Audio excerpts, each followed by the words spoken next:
When he stepped through the gate to check on the dogs barking, his vision blurred, because at the threshold stood a tiger. And it stared at him as if it had been waiting. It was late, well past midnight, when the dogs' frantic howls cut through the stillness of the night. Their cries were neither wolfish nor playful, they sounded terrified. He grabbed his old hunting rifle, more for comfort than use, and crept toward the fence. The moon was a pale sliver, and the air felt heavy, as though nature itself held its breath. He froze when he reached the gate. There, in the dim light, loomed an immense tiger. Its fur gleamed briefly with silver streaks, and its broad shoulders made the fence seem fragile. It did not snarl. It did not snatch at the bars.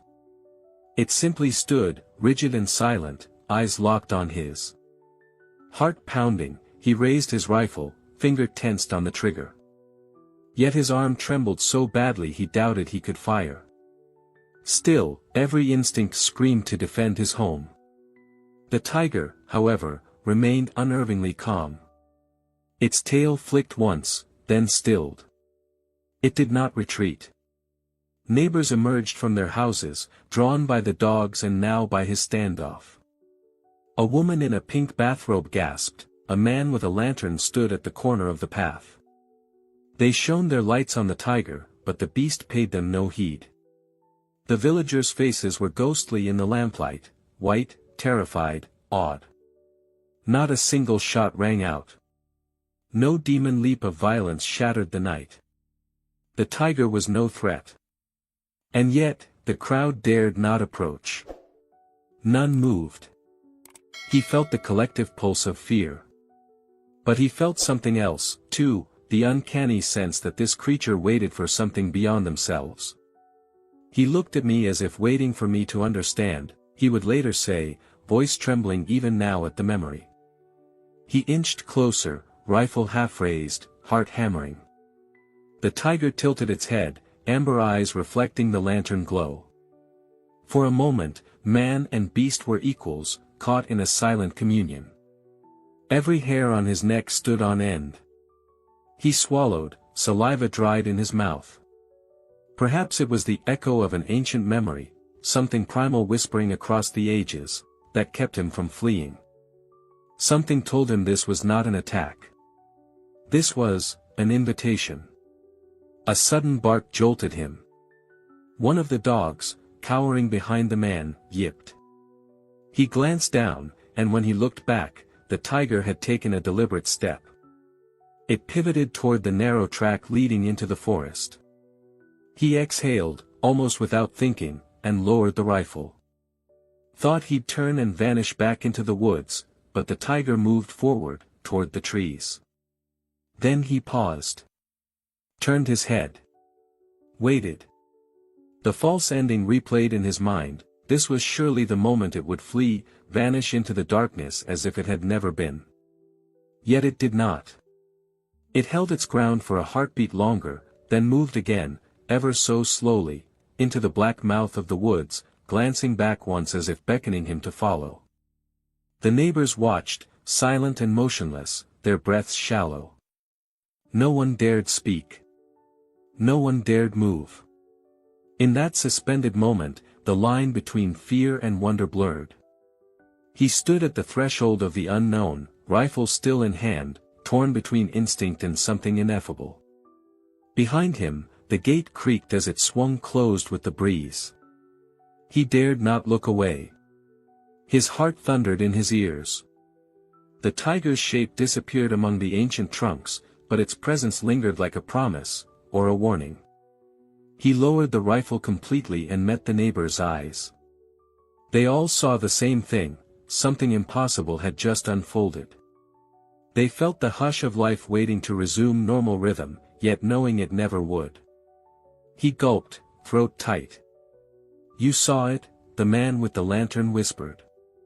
He nodded, unable to speak at first. Then the words tumbled out, sharp and amazed, it was waiting for me. It wasn't going after us. It wanted us to follow." Silence swallowed his words. He looked back at the darkness where the tiger had gone. No roar, no snap of jaws, only the soft rustle of leaves. The forest seemed to exhale. Some instinct pulled at him, a call deeper than fear or curiosity. He wanted to chase after that improbable guide. But he stood frozen, torn between the safety of the village and the uncharted wild beyond. The others trembled beside him, drawn by the same unspoken force. Then, as if granting them a final glimpse of its grace, the tiger's silhouette reappeared between two trees. It paused in the silver glow, muscles rippling, then turned and vanished for good. The forest swallowed it whole. He had expected it to run away, expecting the nightmare to end.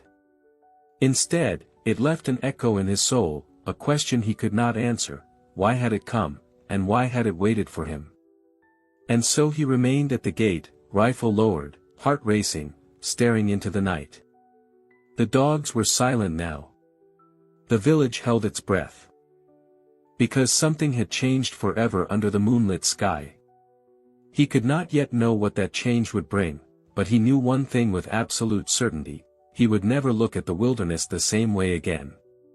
He stood at the edge of the village path, the rifle forgotten in his hand, while the others hesitated behind him. The tiger did not move away. Its massive head was lifted, ears pricked, as though listening to some silent command. Heartbeats thundered in the hush that fell over the small crowd. Fear held them frozen, but something deeper urged them forward. A woman in a faded floral dress emerged from the cluster, tears streaking her face. Her voice shook as she explained that her grandson had vanished that morning, last seen chasing a stray goat toward the forest's edge. At her words, a collective understanding rippled through the group: this was no random tiger sighting. It was a summons. He swallowed hard, exchanging a glance with the lantern-bearer. The light trembled in the man's hand, casting the tiger's shadow larger than life on the trunks behind. We go after it," he murmured. No one answered. The answer was written in every beating heart. Slowly, they fell in line behind the beast. Silently, the tiger turned its broad shoulders and slipped onto the narrow trail leading into the pines. Every so often it paused, looking back over its shoulder, those deep amber eyes flicking from one terrified face to the next. It was not hurting them away, it was guiding them, checking that they followed. With each glance, it reassured and warned all at once. He felt the muscles in his legs tremble when he took the first step. The underbrush crackled beneath boots and paws, and the scent of damp earth filled his nostrils. His mind raced, a wild tiger leading a band of humans. Impossible. Yet there it walked, calm and precise. Every rustle of leaves made the villagers flinch, only to glance at the tiger and see it unafraid. Their emotions roiled like a storm. One moment, terror surged as a distant twig snapped, the next, awe flooded them when the tiger's confident stride never faltered. Hope fluttered like a timid bird in his chest: perhaps this creature truly knew the forest better than any rescuer could. Perhaps it would lead them to the boy. He wasn't driving us away, he was showing us the way, the man would recall later, voice hushed as if reverent. The path wound deeper under towering firs. Moonlight pooled in swaths, illuminating curious moths that danced around the tiger's muzzle. At times, he thought he saw the beast pause to sniff the air or press a giant paw against a rock, as if marking the correct route. Each gesture felt deliberate, as if the tiger were a seasoned guide. Behind him, the woman clutched her shawl, her eyes wide. The children huddled close, their small fingers gripping their parents' sleeves. An old farmer trailed last, clutching a lantern with knuckles white, but he, too, felt the current of conviction in the air. No one dared speak, no one dared break the spell. They walked for what felt like an eternity. Anxiety gnawed at their resolve: would the tiger suddenly turn savage? Would they ever see the boy again? Yet every time dread threatened to overtake them, the tiger halted just long enough to ensure their footsteps matched its own. They drew courage from that silent acknowledgement. Suddenly, after a series of low murmurs of gratitude passed among them, the tiger paused beneath a moss-covered boulder. It scratched the ground once and looked back. The entire procession slowed to a halt. For a heartbeat, the forest held its breath. They thought the journey ended there. Moonbeams glinted in the tiger's eyes, and in that glint lay the promise of completion. The path ahead was obscured, and the villagers dared to hope the child lay just beyond this point. Relief began to warm their chests. But then the tiger lifted its paw, paused mid-air, and never set it down. It turned its head slightly, nudged the boulder with its massive shoulder, and then resumed walking, deeper, into the whispering pines. We thought he was simply leaving the village, but after a few more minutes he stopped. In that moment, fear and wonder clashed again. The false ending dissolved, replaced by a new, more urgent question: where, in this endless green expanse, would the tiger lead them next? The clearing opened like a secret, sunk low between ancient mounds and choked with tall, reedy grass. Moonlight filtered in pale ribbons, revealing nothing but a sea of waving stalks. The villagers halted at the edge of the marshy dip, hearts hammering. Not a trace of the missing child. No footprints, no cries, nothing but the skitter of insects in the undergrowth. The tiger stepped forward, nose lowered. It sniffed the air, then lifted its head and fixed its gaze on a tight cluster of reeds. A low, rumbling growl vibrated in its chest, short, urgent. The villagers froze. What could it be sensing that was invisible to human eyes? "He's here," whispered the woman with the lantern, voice cracking. They edged forward. The tiger remained calm but insistent, pressing its massive head toward the reeds as if drawing an arrow on the path. It circled the patch, ears flicking, then barked, an almost curious, welcoming sound that made the hair on their necks stand on end. "Listen," someone said. At first all they heard was the breeze in the grass. But then, faint and trembling, came a soft, desperate squeak. A child's cry, little more than a breath, carried on the night air. They parted the reeds as one, hearts in their throats, and there he lay. The boy was curled on his side, drenched in dew and tears, shivering beneath the towering grass. His small arms were drawn in close, mud clung to his cheeks. He had fallen in the morning, spun around by panic in the woods, and lay lost until now. A cry broke from his mother's lips as she tore through the reeds. She dropped to her knees beside him, wrapping him in her arms. The child clung to her, trembling, but breathing. Alive. The tiger watched, every muscle still. It stepped back a pace and settled on its haunches, motionless, silent. Not a muscle twitched except the slow rise and fall of its broad back. Its eyes, copper-bright in the lantern glow, shone with an almost human intensity. He stood beside us as we carried the child, the man would later recall, without a sound. Without movement. Only his eyes, like a man's. Gently, the villagers lifted the boy, one supporting his shoulders, another cradling his legs. His mother's sobs shook her frame as she followed, tears mingling with the dew on his hair. The tiger rose and fell in step behind them, acting as guardian rather than predator. They moved slowly back toward the path. The boy stirred, pressed into his mother's arms, and nestled his face into her shoulder. The villagers dared to breathe more freely. Relief swelled in their chests, this was the end of their nightmare. But as they reached the edge of the clearing, the tiger paused. It turned its head and looked back at them, gaze fixed and unblinking. There was no snarl, no flick of its tail, only that steady, unwavering stare. It did not vanish into the reeds or pick up its own trail. Instead, it lingered, as though waiting for something more.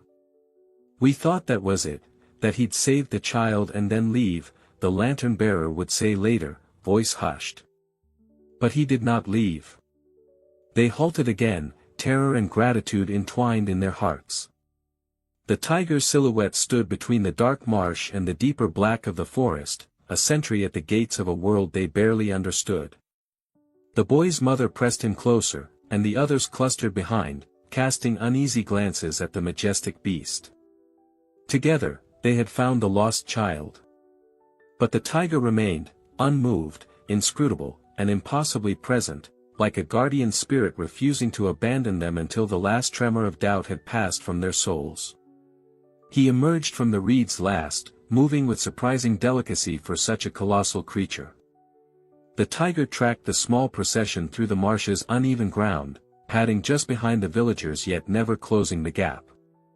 It was their silent sentinel, shoulders rippling under striped fur, tail brushing reeds but never snagging them.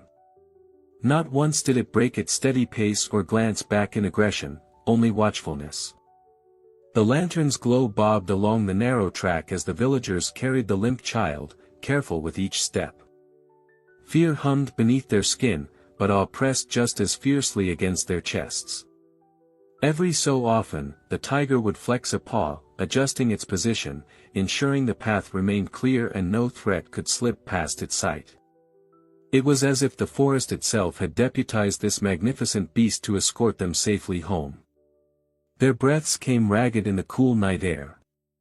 Some muttered prayers, others held their hands over their mouths, stifling sobs. Yet all eyes flicked to the tiger. It moved with such purpose it felt cruel to question its intent. No wild instinct to kill or to flee. Only the unwavering mission of guardian. At one point, the ground gave way beneath a man's foot. He lurched, nearly dropping the child, but the tiger rounded the corner swiftly and stepped between them.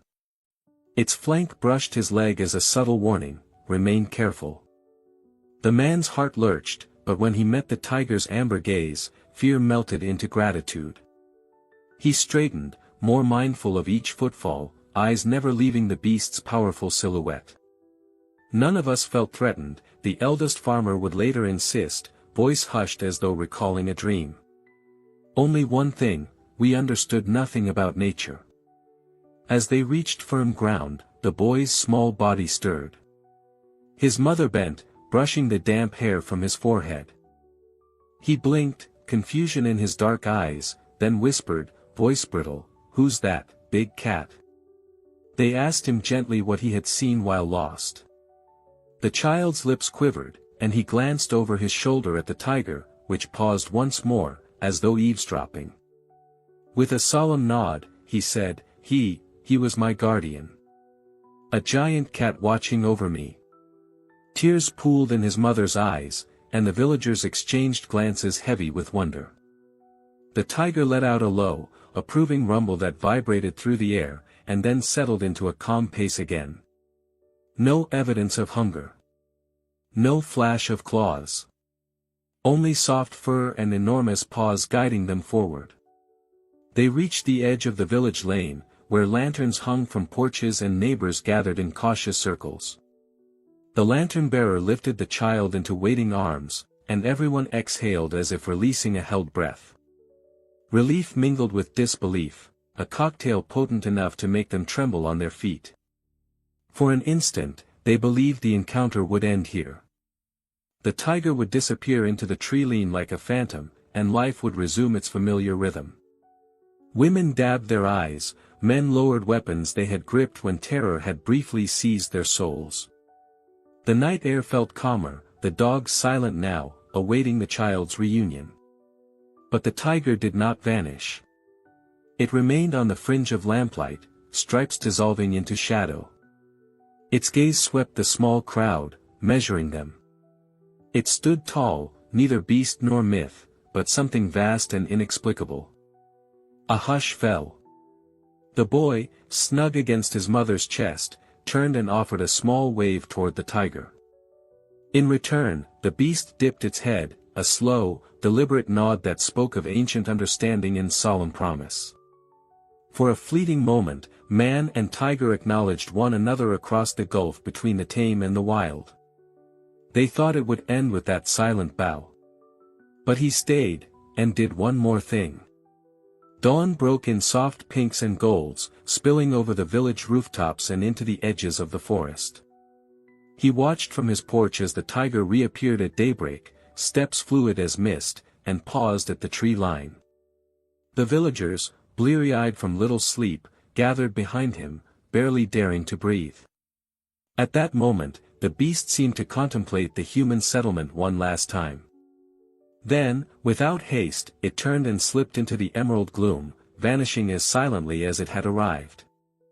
For a full day, the tiger did not return. Life in the village felt hollow, dogs no longer panicked at night, but the memory of their guide lingered in every restless shadow. Mothers hushed their children's questions about tigers, eyes downcast. Hunters checked their rifles more out of habit than fear, but none ventured beyond the fields. The forest itself seemed to hold its secrets close, waiting. On the morning after the tiger's departure, a curious commotion gathered at the gate. A group of villagers pushed aside a low hedge to reveal a fresh carcass of a young doe. Its coat still shone with dew, and neither blade nor toothpick had touched its flesh. The deer lay as if placed with intent, no wounds beyond a single clean bite at the throat. Its limbs were neatly folded under it, and a small spray of wildflowers rested atop its flank, as though placed there in reverence. A hush fell. The same villagers who had trembled in terror now stared, mouths agape. The woman whose grandson had been lost pressed trembling fingers to her mouth. The lantern-bearer's knees buckled, and a farmer steadied him with a gentle arm. None spoke. They all knew what it meant. He had returned life, and left the meat, the elder whispered, voice thick with wonder. So we'd not believe it was just chance. Stories unfurled among the crowd, tales told by elders of the Amur woods, legends that great cats sometimes repay a debt, offering sustenance to those they had spared. Some scoffed at superstition, but most felt the shiver of ancient truth. Who else could have delivered such a precise gift but the tiger, still watching from the silent depths? He knelt to examine the deer. No hunter's mark. No villain's spoor. Only the soft, impressed pattern of huge paw prints leading back into the forest, prints that faded into moss and leaf litter. He rose, brushing his hand over his mouth to catch his breath, and looked at the assembled faces. Each held astonishment, gratitude, a deep-seated reverence. They built a humble shrine beside the gate, a circle of stones around the deer, candles and broken woven baskets, the wildflowers left untouched. Women wept quietly, men bowed their heads. A prayer rose for the child's safety and for the tiger's welfare. Children watched with wide eyes, learning a lesson far greater than any schoolmaster could impart. That afternoon, as the sun dipped low and shadows lengthened, he wandered alone to the edge of the forest. The deer's shrine glowed faintly behind him. He pressed a hand against an ancient pine and closed his eyes, recalling every moment of the tiger's vigil. He pictured those deep copper eyes, the grace in every step, and the solemn nod as he left them at the village lane. He understood then that the forest had sent them an emissary, a being equal parts predator and guardian. Its gift was more than meat, it was a reminder of the bond that joins all living things. As the chill evening air settled around him, he felt an unfamiliar ache of humility and awe. They thought the story was over.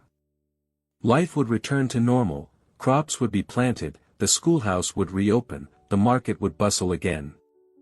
But in his heart, he knew that nothing, and no one, could ever quite be the same. The tiger had bestowed a miracle, a debt repaid in flesh and petals, and left them with questions that refused to die. He walked back to the shrine, kneeling to place a single orchid from his own garden atop the stones. His fingers trembled as he whispered thanks, the forest answered with a soft rustle. A distant roar, low and sonorous, rolled through the pines, a promise that their stranger had not forgotten them. It seemed the tale had reached its end. But in his mind, it was just beginning. He spent that night awake, staring into the flickering embers of his hearth, wrestling with a storm of questions. How could he explain what had happened? A tiger, his old adversary and neighbor to the wild, had stepped beyond its nature to guide and protect a human child. It defied every lesson he'd ever learned in a lifetime spent among the trees. He rose before dawn and walked the perimeter of his small clearing, hands shoved deep into his coat pockets.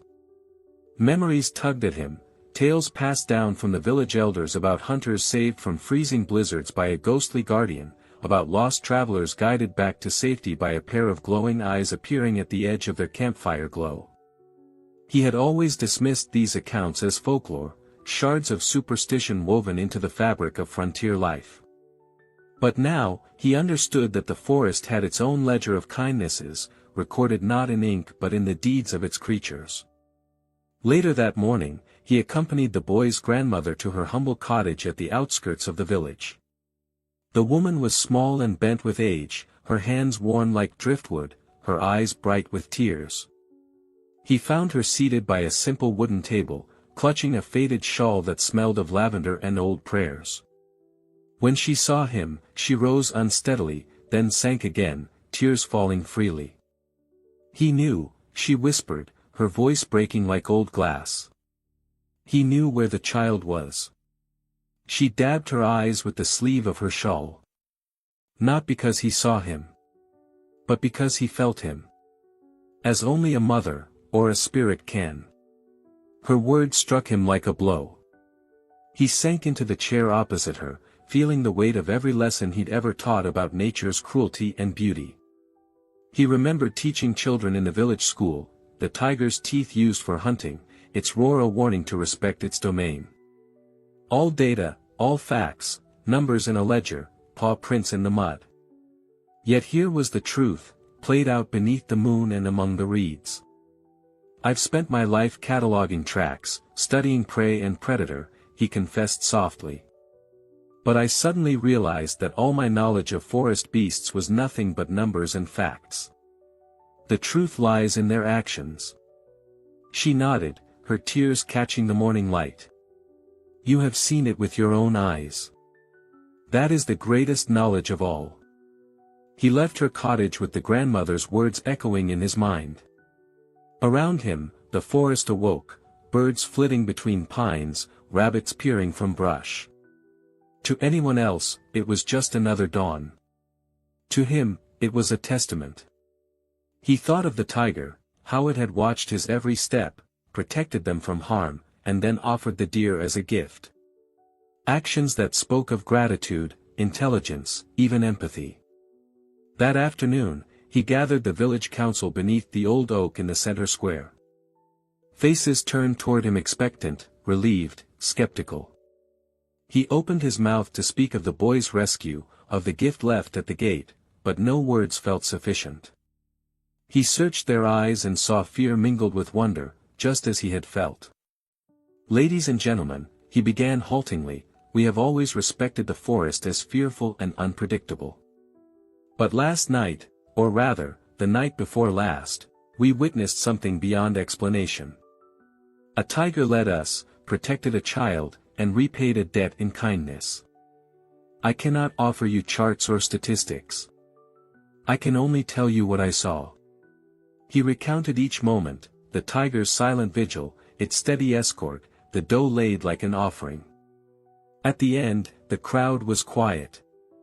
Some faces shone with tears, others hardlined with disbelief. Yet none dismissed his words outright. A heavy hush settled in the square, as if the land itself listened. He expected the story to fade in time, relegated to the realm of village lore. I thought I'd forget with time, he later admitted, voice low in a rare moment of candor, but then a memory surfaced that changed everything. A week passed before the final note fell into place. A solitary visitor arrived at dawn, stepping down the winding path from the forest edge. It was the grandmother's prized shepherd dog, old and faithful, limping toward the shrine by the gate. Around its collar hung a single tuft of tiger fur, orange and black, tied with a strip of bark. The dog dropped the fur at the stones and lay down, head low but eyes bright with devotion. It did not bark, it only watched the village awaken. In its steady gaze, he read a message as clear as the tiger's own amber stare, the story was not done.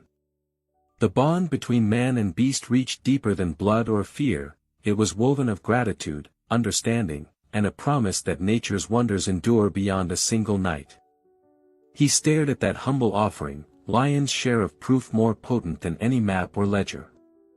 And he knew then that he would never stop telling the tale, that every retelling would carry the weight of his own transformation, from skeptic armed with facts to witness awed by the living spirit of the wild.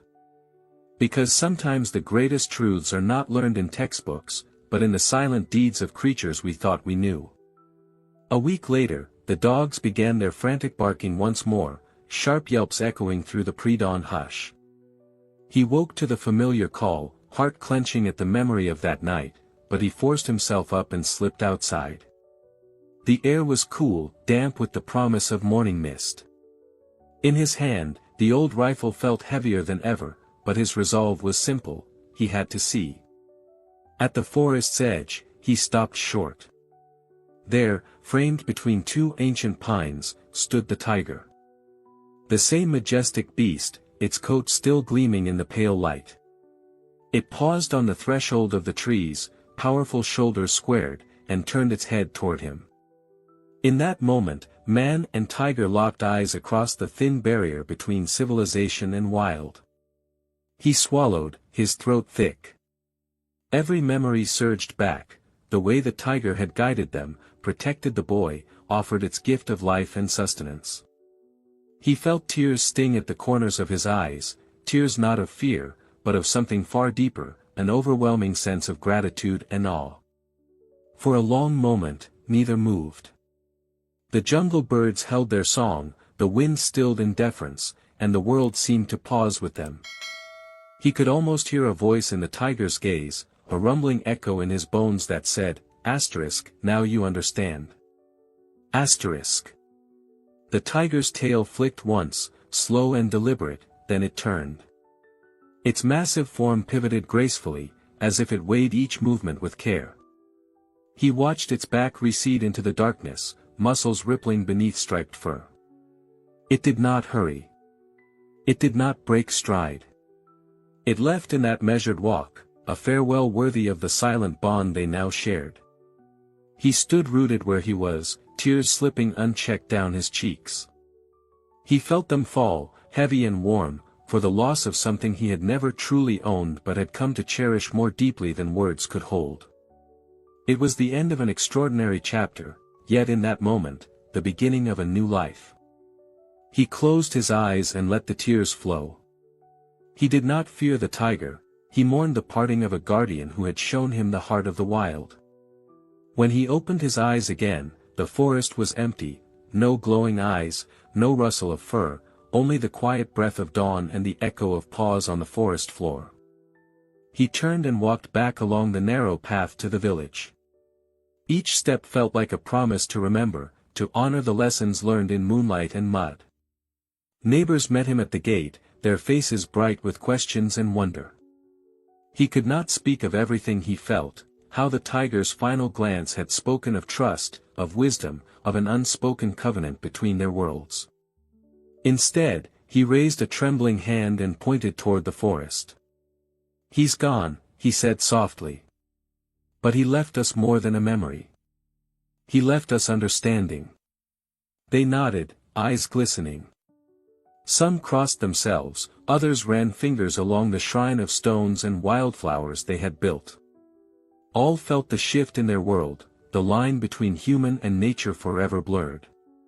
He wiped his cheeks on his sleeve and took a steadying breath. A new day had begun, not just in the sky but in his heart. He realized he could never live as he had before, chasing trophies, marking territories, believing the wild was only to be conquered or feared. Now he carried something more profound, respect born of shared experience, humility taught by a creature of fang and paw. That evening, as the sun sank and the sky turned amber, he knelt before the shrine once more. He placed a fresh branch of pine among the stones, his fingers shaking with reverence. He whispered a vow he could scarcely believe he was making, to protect the forest, its creatures, and the fragile bridge between their worlds. Above, the pines swayed in a gentle breeze. He half expected to hear the soft padding of paws, the rustle of stripes in the undergrowth. But the tiger was gone. Yet its presence lingered, woven into the air and the beating of his heart. He rose, head held high. Tears had dried on his cheeks, leaving lines of salt and resolve. He would tell the story, in the schoolhouse, at the council, by the hearth, so that no one would doubt the miraculous guardian who had walked among them. He would never live the same way again. And that, he knew with absolute certainty, was the greatest gift the tiger had given him. He stopped laying snares at dawn and gathering pelts at dusk. The rifle that once hung across his shoulders was returned to its rack, unused. Instead, he donned a worn green vest and patrolled the forest paths with quiet reverence. Every morning, he slipped between the silver birches and moss-draped pines, listening for the rustle of deer hooves and the distant echo of bird calls. His mission was no longer to take life, it was to guard it. Villagers soon noticed the change. They spotted him kneeling beside a fallen sapling, uprooting invasive weeds. They saw him guiding lost hikers back to the trailhead, and rescuing cubs tangled in barbed wire. At night, he sat by the flickering lantern light in the schoolhouse, sharing stories with wide-eyed children who hung on every word. One crisp autumn morning, he stood before a circle of first graders, their small faces expectant under bright hats. On the chalkboard behind him he had drawn a simple sketch of a tiger, its stripes bold against white. This, he told them, voice steady but warm, is not just a beast of fear. It is a mind alive with purpose. A little girl raised her hand. "Do you believe the tiger knew where the boy was?" she asked, voice trembling with hope. He paused, brushing a lock of silvering hair from his brow. For years, he had measured everything, tracking, habitats, prey patterns. But those facts now felt hollow without the beating heart of witness. He met the child's gaze and answered quietly, "I do not believe. I know." A ripple of amazement passed through the room. The children sat straighter, as if they, too, could suddenly perceive the world beyond numbers. He smiled softly and continued, "He saved us. And he showed that animals remember, understand, and forgive. Sometimes, better than we do." Outside, the wind stirred golden leaves across the schoolyard. A hush of wonder settled among the small faces. He watched as one boy clutched his notebook tighter, scribbling furiously. Another child whispered to a friend, pointing toward the dark line of pines beyond the playground. The forest no longer seemed distant, it felt alive with possibility. After class, parents stopped him in the hallway, pressing warm mugs of tea into his hands. They spoke of curiosity sparked in their children, questions once never asked. They thanked him for opening their eyes to the wild heart dwelling just beyond their fences. He returned home late, lantern in hand, and passed the little shrine beneath the oak. The wildflowers had gone to seed, but the circle of stones remained strong. He knelt, touching the cool surface of one smooth rock, and remembered the tiger's final farewell. Every emotion he had felt, the fear, the awe, the vow to change, resurfaced in a single breath. In the months that followed, he organized patrols with the local rangers, teaching them to respect spoor as messages, not trophies. He led guided walks for visitors, pointing out tiny footprints in the soft earth and explaining how a giant cat might pause to listen to the forest's heartbeat. His days once defined by the hunt were now shaped by protection and teaching. Late one evening, as he closed his gate, he heard the dogs bark once more. He paused and looked toward the tree line, but saw only shadow. He exhaled, his breath misting in the cool air, and walked inside without a backward glance. He no longer expected miracles. Yet, he believed in them more deeply than ever. He placed his hand over his heart, feeling its steady thrum. He thought of that night at the gate, of every silent step the tiger had taken behind them, of the doe laid out like an offering.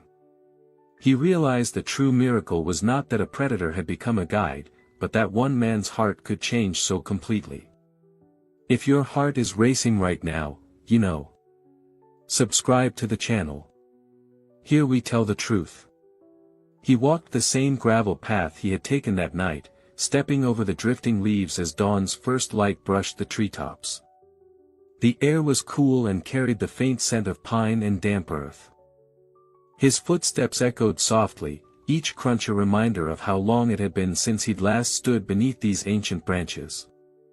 Every step tugged at memories, of trembling dogs, of whispered prayers, of a silent guide more majestic than any human soul.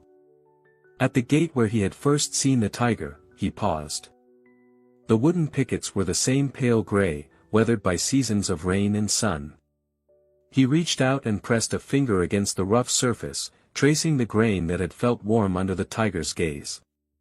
He closed his eyes, recalling the moment his heart had stopped, the breath caught in his chest as those amber eyes met his own. He stepped through the gate and followed the faint hoofprints imprinted in the soft dirt, relics of the doe that had laid its life before the village. The circle of stones still stood at the forest's edge, wildflowers now wilting but petals still clinging stubbornly to their slender stems. He knelt beside them, fingertips brushing the smooth stones as if they held secrets. He whispered a quiet vow of gratitude, to the forest, to the child who had been saved, and to the guardian he could never truly repay. The path narrowed as he moved deeper into the woodland, shafts of light cutting through the canopy in golden beams. Birds awakened, trilling songs that seemed to welcome him home.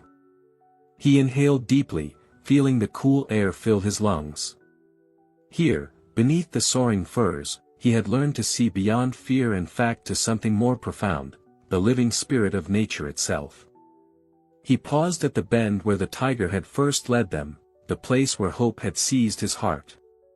The earth was soft there, moss cushions covering tangled roots. He closed his eyes and listened. For a long moment, there was only his breath and the rustle of leaves. Then, a distant roar rolled across the forest, low and resonant. It was not a roar of hunger or rage, it was a statement of presence, a voice declaring, "I am here." He stood still, chest tightening as the sound reverberated through the trees. His eyes flicked toward the depths of the woods, where shadows pooled beneath giant trunks. The roar came again, closer this time, yet still distant enough to be a whisper on the wind. He felt it not as a threat, but as a greeting, a confirmation that the guardian still watched over these lands. "He's out there," he said softly, voice cracking with awe. "I feel it. Not as a beast. As a brother." Tears glistened in his eyes, tears of remembrance, of wonder, of a bond forged under the pale moonlight and sealed in daylight's first glow. He had lived a lifetime believing the wild was to be feared or conquered. Now he understood it could also offer kinship beyond words. He imagined the tiger stepping through the trees in that same measured pace, stripes rippling like flowing water, eyes aglow with ancient wisdom. He pictured the great cat pausing at the edge of this very glade, nodding in acknowledgement before slipping back into the forest's embrace. He drew a trembling breath and pressed both hands against his chest, feeling his heart beat with gratitude. It throbbed not with fear, but with reverence, for the creature that had guided them, for the mystery that remained, and for the transformation wrought in his own soul. For a moment, he considered calling out, offering thanks into the silent air. But words felt too small. Instead, he simply stood there, head bowed in solemn respect, allowing the roar's echo to wash over him one last time. The forest grew quiet once more. Sunlight filtered down in lazy shafts, illuminating motes of dust that danced like fireflies. He exhaled, feeling the weight of the moment settle into peace. He turned and began to walk back toward the village, each step steady, each breath filled with a new purpose. At the gate, neighbors greeted him with gentle nods. Their faces carried the same wonder and belief that his own did. Children peered up at him with wide eyes, as if expecting him to speak of miracles. He offered them a soft smile, understanding that some truths were better felt than explained. He pushed the gate open and slipped through, the latch clicking softly behind him. The world beyond the forest awaited, fields to tend, duties to fulfill, stories to share. But he would never again walk these paths as a skeptic armed with facts. Now he carried something far greater, the conviction born of experience, the certainty that wonder exists beyond the edge of fear.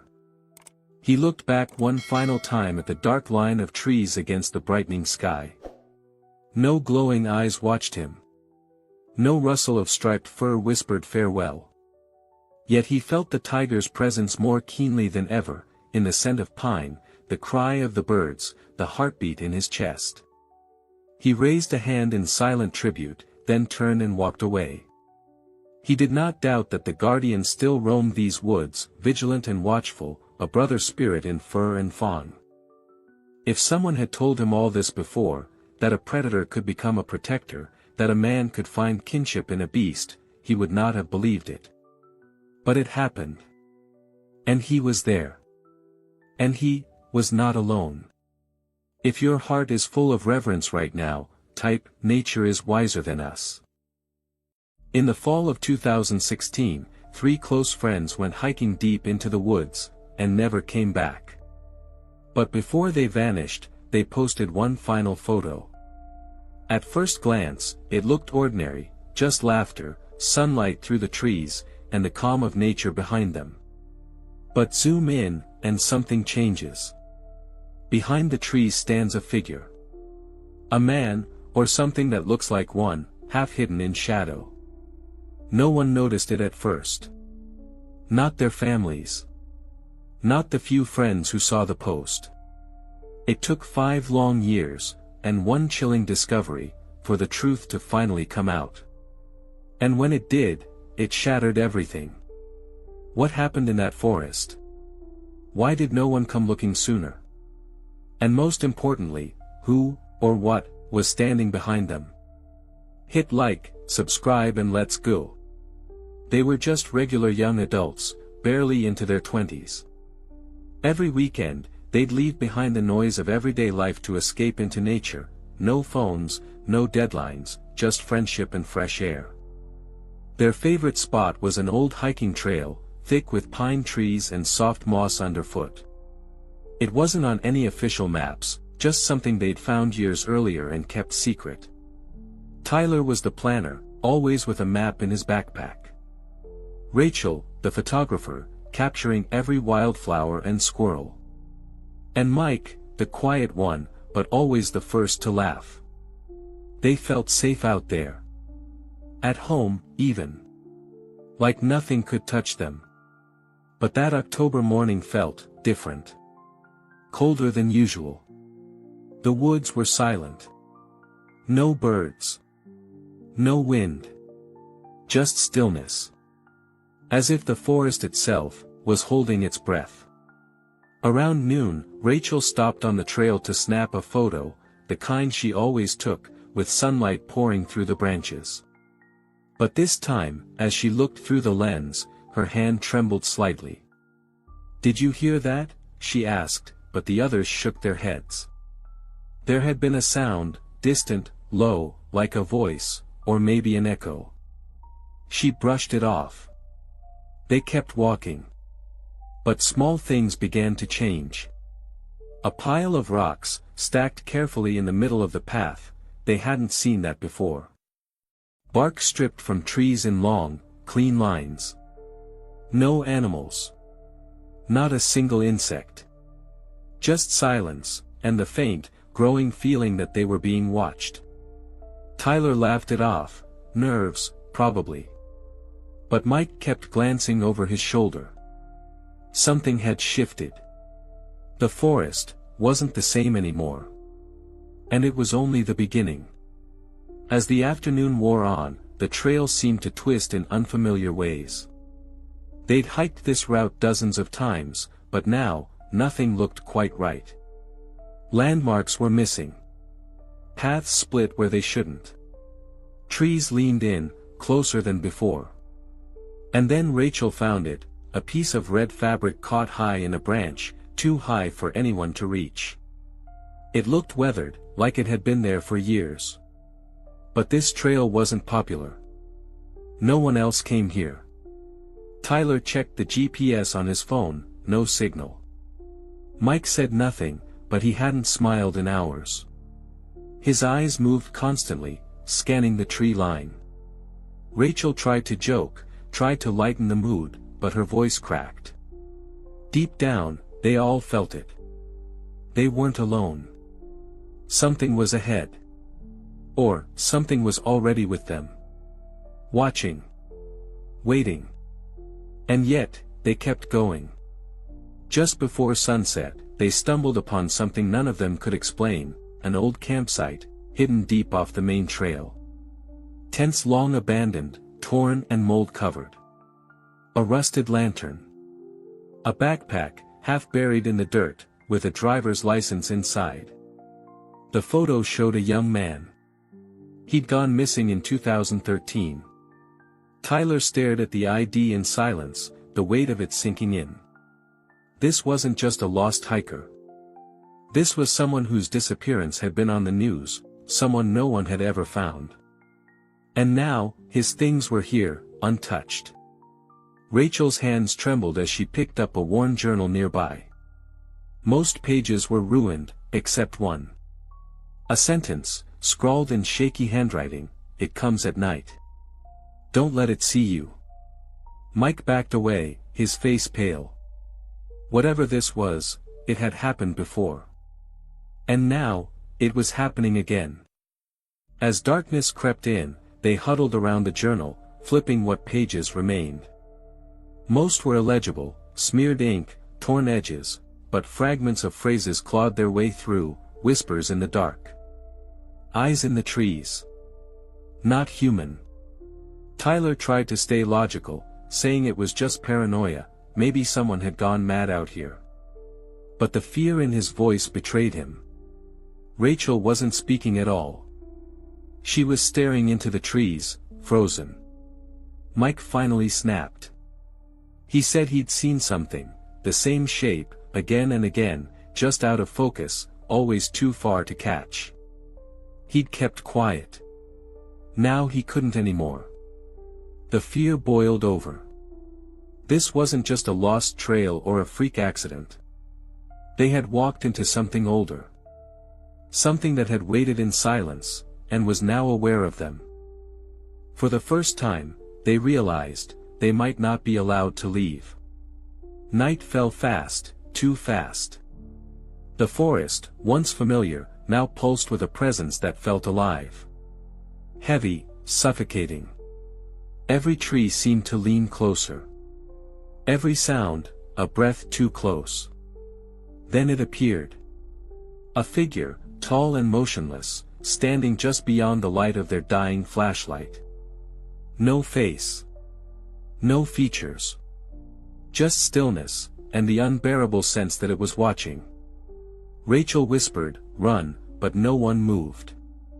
Tyler stepped forward instead, holding up the journal like it might protect them. The figure didn't flinch. Mike began to cry, shaking, whispering that this was what the writer had seen, and it hadn't let him go. Then, without warning, the figure took one slow step forward. The flashlight flickered. Rachel turned and ran. Tyler hesitated. Mike froze. In that moment, choice shattered them. The forest erupted in chaos. And what followed, no one could ever have imagined. They scattered into the dark, branches tearing at their clothes, lungs burning. Screams echoed, not just theirs. Something else. Rachel fell hard, her camera shattering beside her. She didn't get up. Tyler doubled back, screaming her name, but found only silence, and her flashlight, still on. Mike was gone. Just, gone. The forest was no longer a place, it was a trap, shifting and endless, swallowing every sound, every breath. Tyler, shaking, pressed his back to a tree, clutching the journal like it held answers. His face was cut. His eyes, empty. And then, a sound. Not a growl. Not a whisper. A voice. Familiar. Rachel's. Calling his name. But it wasn't coming from ahead, it echoed from behind him. Too close. Too wrong. Tyler turned, tears in his eyes, and saw nothing. But on the ground, a new page in the journal. One he hadn't seen before. Fresh ink. Still wet. Tyler stared at the page, heart pounding. One sentence, scrawled in the same broken handwriting, "It becomes you, if you listen too long." He understood then, it wasn't hunting them. It was luring them. Breaking them down, whisper by whisper, until they stopped being themselves. Until they became part of it. That's what happened to the man from 2013. Maybe even to Mike. Maybe, to Rachel. Tyler closed the journal and covered his ears, shaking his head, screaming into the silence. He refused to listen. Refused to surrender. And for the first time all night, the forest paused. The air shifted. The figure watching from the shadows didn't move. It just faded. Slowly. As if retreating. Tyler stumbled forward, bleeding and shaking, but alive. He followed no path. Just instinct. Hours passed. Then, headlights. A dirt road. Help. Somehow, he had made it out. But he wasn't smiling. He wasn't free. Not yet. Tyler was never the same. He stopped hiking. Stopped talking about that day. The journal was taken by authorities, but parts of it vanished. Rachel and Mike were never found. No evidence. No answers. Just their photo, the last one they ever posted, still floating around, shared in online forums, whispered about like a ghost story.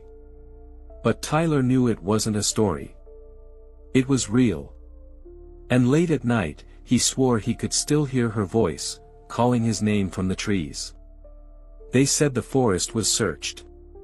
That there was nothing there. But something always was. And maybe still is. So here's the question, for you, if you saw something strange in a photo, something that wasn't supposed to be there, would you ignore it? Or would you look closer? Be honest. Hit like. Subscribe.